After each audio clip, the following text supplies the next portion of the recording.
یہ ہے آج کی سب سے اہم خبر. اس کے پیرلل دو چار اور واقعات کو بھی آپ جوڑیے. میں نے حافظ سعید صاحب کی بھی آپ سے بات کرنی ہے. وہ خبر تھی کیا؟ آپ یہ دیکھیے کہ کل میں نے آپ کو خبر دی تھی کہ جو سیاسی کمیٹی ہے پاکستان تحریک انصاف کی، وہ یہ چاہ رہی ہے یا انہیں یہ کہا گیا ہے کہ آپ عمران خان صاحب سے ملیں اور ان کو قائل کریں کہ جو ان کا سوشل میڈیا ہینڈل ہے وہ سیاسی کمیٹی کی نگرانی میں جائے، ان سے مشاورت کے بعد وہاں پہ کانٹینٹ آئے. آپ بیرسٹر گوہر اور دیگر کی جو سٹیٹمنٹس ہیں پچھلے 3-4 دنوں کی، وہ بھی اگر آپ سنیں تو آپ کو اندازہ ہوتا ہے کہ وہاں کیا صورتحال ہے اور وہ کیا چاہ رہے ہیں اور کیا کہہ رہے ہیں. یہ دوسرا اہم نقطہ ہے. رہ گئی بات حافظ سعید صاحب کی. میں عرض کر دوں کل جہلم دینہ قریب جو واقعہ پیش آیا، ڈبل کیبن گاڑی تھی. ندیم نامی یہ شخص ہیں، ابو قتال ان کی کنیت یا ان کا لقب تھا، اور یہ انڈین جیل میں بھی بتایا جا رہے ہیں. ہمارے صحافی دوست ماجد نظامی اس معاملات پہ، ایسے معاملات پہ بڑی گہری ان کی نظر ہوتی ہے، وہ بھی ڈیٹیلز لے کے آئے. کل رات میں نے کو لیٹ گئے جب ان کی جماعت سے بھی رابطہ کیا، کچھ کنسرن کوارٹر سے بھی رابطہ کیا، تو مجھے اطلاع ملی کہ حافظ سعید صاحب کے حوالے سے جو متضاد خبریں تھیں وہ غلط ہیں. لیکن یہ کوئی پہلا واقعہ نہیں ہے کہ اس تنظیم یا اس مسلک یا اس سلسلے سے جڑے جو افراد ہیں، جو کسی دور میں کشمیر میں بھی ایکٹیو رہے مبینہ طور پر، ان کو ٹارگٹ کیا جا رہا ہے. دس سپیکس والیوم کہ کیسے جو بھارتی خفیہ ایجنسی ہے وہ کیسے ریچ آؤٹ کرتی ہے اور ٹارگٹ کر رہی ہے، کیونکہ پاکستان اور ان کے ماننے والوں کا یہ خیال ہے کہ دے آر بیہائنڈ اٹ. تو ابھی جب میں آپ سے مخاطب ہوں تو آج ہی انڈیا میں کینیڈا، امریکہ اور دیگر بڑے جو ممالک ہیں ان سمیت 20 ممالک کی خفیہ ایجنسیوں کے سربراہان پہنچے ہوئے ہیں. اجیت دوول کی میزبانی میں وہاں ایک اجلاس بھی ہو رہا ہے، اور ہم یہاں پہ کیا کر رہے ہیں اور کیا بھگت رہے ہیں یہ آپ کے سامنے ہے. تو حافظ سعید صاحب، یہ خبر کل رات میری تھی کہ وہ بالکل درست ہیں. He was not part of that vehicle. وہاں پہ یہ ندیم صاحب ان کا نام بتایا جاتا ہے جو جاں بحق ہوئے، ان کے ساتھ ڈرائیور زخمی ہوئے. ان کے تانے بانے بھی کشمیر والے معاملے سے جوڑے جاتے ہیں.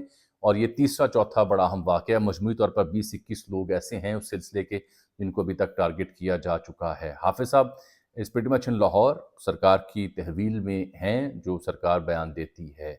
حافظ صاحب کے حوالے سے خبر درست نہیں ہے. رہ گئی بات جو آپ نے دیکھی صورتحال پاکستان کے سیاسی رہنماؤں کی، مسئلہ بلوچستان کی. کل میں اپنی ٹائم لائن فیس بک کی دیکھ رہا تھا تو اس میں دنیا ٹی وی میں تب ہم ہوا کرتے تھے. آج سے 12-13 برس پہلے بھی بلوچستان میں کچھ دہشت گردی کے واقعات آئے. امنہ مسعود جنجوہ بڑی ایکٹیو تھیں تب. تو مجھے یاد پڑتا ہے میں نے وہ اسکرین شاٹ لیے ہوئے تھے جو میں نے فیس بک پہ پوسٹ کر رکھے ہیں. تو اختر مینگل صاحب تھے، بگٹی صاحب تھے اور دیگر کئی رہنما میرے پروگرام میں موجود تھے. تو اس کی سرخی نکالی ہوئی تھی سلگتا بلوچستان. تو میں نے ایک تحریر لکھی کہ یار یہ 12-13 سال پہلے بھی ہم لکھ رہے تھے سلگتا بلوچستان. اینکر بدل گئے اس ٹی وی چینل کے، میزبان بدل گئے، سیاستدان بدل گئے، وزراء بدل گئے، وزراء اعلیٰ بدل گئے، لیکن یہ سرخی ویسی کی ویسی ہے، سلگتا بلوچستان. اس ایشو کے اوپر اب میں عمران خان صاحب کے اوپر بات کرنے جا رہا ہوں. اس ایشو کے اوپر اگر کوئی ایک ایسا شخص جس کی آواز یا جس کی بات کو کے پی میں جہاں دہشت گردی ہے، بلوچستان جہاں دہشت گردی ہے، کوئی آواز اگر یونائٹ کر سکتی ہے یا اثر رکھتی ہے تو میرا خیال ہے سیاسی ناپسند کو اپنی سائڈ پہ رکھ کے وہ آواز عمران خان صاحب کی ثابت ہو سکتی ہے، پرووائڈڈ اگر حکومت، سیاسی جماعتیں اس کا ادراک کریں اور انہیں یعنی کاٹنے کی بجائے، سائڈ پہ کرنے کی بجائے، ملک دشمن قرار دینے کی بجائے ساتھ جوڑیں. یہی بات میں نے 2-4 روز پہلے بھی اپنے ویلاگ میں کہی تھی کہ جب آپ یہ کہتے ہیں کہ پی ٹی آئی کی قیادت یا پی ٹی آئی جو ہے وہ دہشت گردوں کے ساتھ ملی ہوئی ہے یا ان کی حمایت کرتی ہے، یہ کہہ کے آپ در حقیقت ادر وے اراؤنڈ یہ کہہ رہے ہیں کہ ایک بڑا طبقہ جو ملک ہے وہ ادھر جڑا ہوا ہے. یہ تو ہمارے لیے مثبت بات نہیں ہے، پاکستان کے لیے منفی بات ہے. آپ کو تو یہ کہنا چاہیے تھا کہ پاکستان تحریک انصاف کی قیادت نے ذمہ داری سے اس واقعے کی جعفر ایکسپریس کی مذمت کی ہے اور وہ دہشت گردی کے خلاف ہیں، فوج کی قربانیوں کو خراج تحسین پیش کریں، جو کر رہے ہیں، میں نہیں کہہ رہا، وہ کر رہے ہیں. یہ ہمارے ساتھ ہیں اس مشن میں. باقی ہمارا سیاسی اختلاف ہے، خان صاحب پر مقدمات ہیں، چلیں عدالتوں میں دیکھیں. اور وہ بھی یہ کہتے ہیں آگے سے عمران خان صاحب. تو یہ اگر یہ بیان دیتے تو یہ جو ایک تاثر آپ نے دیا پی ٹی آئی کے اوپر یہ غلط ثابت ہوتا. پی ٹی آئی تو کہہ رہی ہے جی ہمارا ان لوگوں سے تعلق نہیں ہے جو لوگ پی ٹی آئی کا جھنڈا لگا کے، پی ٹی آئی کا نام یوز کر کے اس واقعے کے اوپر شرارت کر رہے ہیں. ایک اور آپ نے دیکھا ہوگا جب جعفر ایکسپریس کا واقعہ پیش آیا، اس سے پہلے بھی دہشت گردی کے واقعات پیش آئے، تو جو ایموجیز کی سائنس ہے، نیچے جو مسکراہٹوں بھرے ایموجیز لوگ پوسٹ کرتے ہیں تبصرہ کرنے کی بجائے، وہ بہت زیادہ تعداد تھی۔ ایک سٹوری میں نے پڑھی کہ 40% تک لوگ ایسی ایموجیز یوز کرتے تھے ایکسپریشن کے لیے، مذاق کرنے کے لیے، افسوسناک واقعات کے اوپر۔ تو اب وہ تعداد کم ہوئی ہے، سمٹ کے 5-10% تک آئی ہے۔ لوگوں کو احساس ہوا کہ نہیں یار، یہ ایسا موقع نہیں ہے۔ تو اس وقت جو سب سے اہم مدعا ہے سیاسی طور پر، اے پی سی بلانی ہے حکومت نے، جس میں یہ فیصلے کیے جانے ہیں، نیشنل ایکشن پلان 2 لے کے آنے کی بات بلاول بھٹو زرداری کر رہے ہیں۔ اس وقت جو سب سے اہم اپیل کی جا رہی ہے وہ خواجہ سعد رفیق کی جانب سے کی جا رہی ہے، وہ اختر جان مینگل کی جانب سے کی جا رہی ہے، وہ مولانا فضل الرحمان کی جانب سے کی جا رہی ہے۔ اور یہ تینوں لوگ جو ہیں، ان کے ٹویٹس، ان کی پریس کانفرنس سننے اور دیکھنے سے تعلق رکھتی ہے۔ خواجہ سعد رفیق وہ رہنما ہیں جنہوں نے آج 5 نکات لکھے ہیں کہ وہ تمام لوگ جو مختلف آواز رکھتے ہیں یا تنقید کرتے ہیں لیکن وہ آئین پسند ہیں، اس پرچم کو پسند کرتے ہیں، اس کے ساتھ جڑے ہیں، ان کو گلے لگائیں، ان کی بات سنیں، انہیں ملک دشمن یا غدار قرار نہ دیں۔ بہت اہم بات خواجہ سعد رفیق نے کی ہے، کاش ان کی یہ بات ان کی قیادت بھی سنیں، کاش عسکری اور سیاسی قیادت بھی خواجہ سعد رفیق کے جو 5 نکات آج انہوں نے لکھے ہیں اس کے اوپر غور کریں۔ وہ کہہ رہے ہیں کہ یہ وقت مل بیٹھنے کا ہے، جو مختلف آوازیں ہیں، جو تنقیدی آوازیں ہیں، انہیں سننے کا ہے، انہیں گلے لگانے کا ہے، کیونکہ وہ آئین کے اندر رہ کے بات کر رہے ہیں، کیونکہ وہ اس جھنڈے کی سربلندی کی بات کر رہے ہیں۔ اختر جان مینگل کا آپ ٹویٹ دیکھ لیں، اتنا لمبا خط انہوں نے لکھا ہوا ہے، اپنے دل کے پھپھولے بیان کیے ہوئے ہیں، اور وہ بتا رہے ہیں کہ بلوچستان کی کیا اہمیت ہے۔ وہ کہہ رہے ہیں بلوچستان کے بغیر پاکستان نامکمل ہے۔ بالکل ٹھیک بات ہے، یہ اکائیاں جڑتی ہیں تو پاکستان بنتا ہے۔ بلوچستان کے بغیر پاکستان نامکمل ہے، پاکستان کے بغیر بلوچستان نامکمل ہے۔ یہی حال خیبر پختونخوا ہے، سندھ کا ہے، پنجاب کا ہے، کشمیر کا ہے، یہ سب لازم و ملزوم ہیں۔ تو اس میں جو نفرتیں پیدا کی جا رہی ہیں، اس میں جو سیاسی تجربات کیے گئے ہیں بلوچستان میں، وہ بند کر کے جن لوگوں کی ابھی بھی بات سنی جاتی ہے، جو لوگ ابھی بھی اثر رکھتے ہیں، ان کو گلے لگایا جائے، ان سب کو بلایا جائے۔ اس میں جو خوفناک پہلو وہ اب سن لیں۔ نواز شریف صاحب قائد ہیں نون لیگ کے، لاہور میں کوئی اتھارٹی بن رہی ہے ہیریٹیج کے ریوائول کی، اس کا جو پروننسیشن ہے وہ LAHR ہے، مخفف LAHR، وہ لہر بنتا ہے لفظ۔ تو لہر کے وہ پیٹرن ان چیف ہوں گے لاہور کے ہیریٹیج کے ریوائول کے لیے۔ وہ خبر آ جائی، اچھی بات ہے، کسی بھی شہر کا کلچر ریوائیو کرنا ہو، ہیریٹیج ریوائیو کرنا ہو، مثبت ہے۔ لیکن صاحب یہ نواز شریف صاحب کی جماعت کے جو مشیران ہیں اطلاعات کے، یا زرداری صاحب کے جو مشیر ہیں اطلاعات کے، یہ یا جو ابلاغیات کے لوگ ہیں کمیونیکیشن کے، ان کو کیا ہو گیا ہے؟ یہ میں بڑی دردمندی کے ساتھ ان کے سامنے یہ حال مدعا رکھنے لگا ہوں۔ ایک جانب نوشکوی میں بس اڑائی جا رہی ہے، KP میں آج کے دن 4 وارداتیں پیش آئی ہیں، جعفر ایکسپریس کا بھی سانحہ ابھی خون وہ ابھی سوکھا نہیں ہے، ابھی شہداء کے جنازے ہم نے دفنائے نہیں ہیں، اور ملٹیپل چیلنجز ابھی ختم نہیں ہوئے، رات گئے، ٹارگٹ کلنگ ہوئی ہے دینا میں جیل۔ تو عرض کرنے کا مقصد یہ تھا کہ زرداری صاحب ایک جانب لاہور میں آ کے، صدر ہیں پاکستان کے، پولو میچ دیکھنے آئے ہوئے ہیں، روٹ لگا ہوا ہے، وہ خبر سامنے آتی ہے، اور نواز شریف صاحب جو ہیں وہ لہر نامی اتھارٹی جو ہے جس نے ہیریٹیج کو ریوائیو کرنا ہے، اس کے پیٹرن ان چیف مقرر ان کی خبر جو آ رہی ہے، یہ آپ کیا سمجھتے ہیں؟ یہ 2 خبریں ان 2 لوگوں کے بارے میں یہ درست وقت پہ آئی ہیں؟ آج اس وقت جب میں نے حالات و واقعات آپ کے سامنے بیان کیے ہیں، تو جو ان کے مشیر ہیں ان کو سوچنا ہوگا، کیا یہ اچھا ہوتا کہ یہ دونوں بڑی شخصیات جو ہیں وہ اس وقت عمران خان صاحب سے رابطوں میں مصروف ہوتے، عطا مینگل سے رابطوں میں مصروف ہوتے، مولانا سے رابطوں میں مصروف ہوتے، نیشنل ایکشن پلان اور APC کی کانفرنس بلانے کے لیے سرگرم ہوتے۔ یہ بیٹھ کے یہاں پہ پولو میچ اور دیگر معاملات کے بارے میں جب خبریں دیں گے تو آپ بتائیں عوام کیا سوچیں گے؟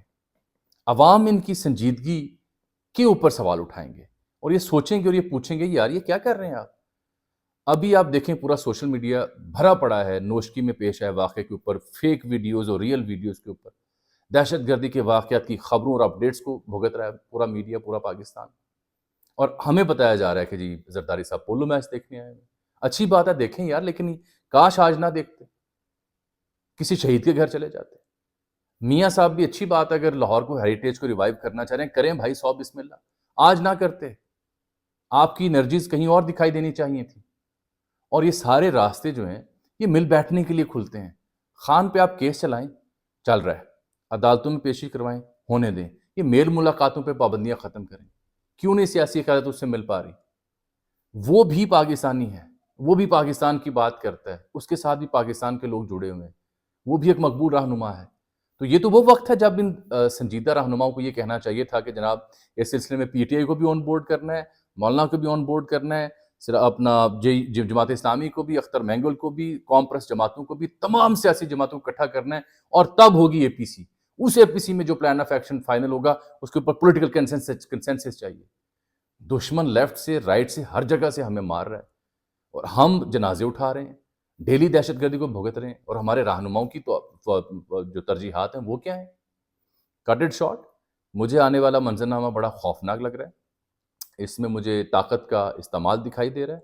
اس میں آئینی ترمیم کی خبر بھی ہے جو میں نے بیان کر دی ہے، اور اس میں جو سیاسی طور پر استحکام کا خواب تھا، پولیٹیکل ڈائلاگ کا خواب تھا، وہ مجھے اب مجبوری کی نظر ہوتا دکھائی دے رہا ہے ادر وے اراؤنڈ.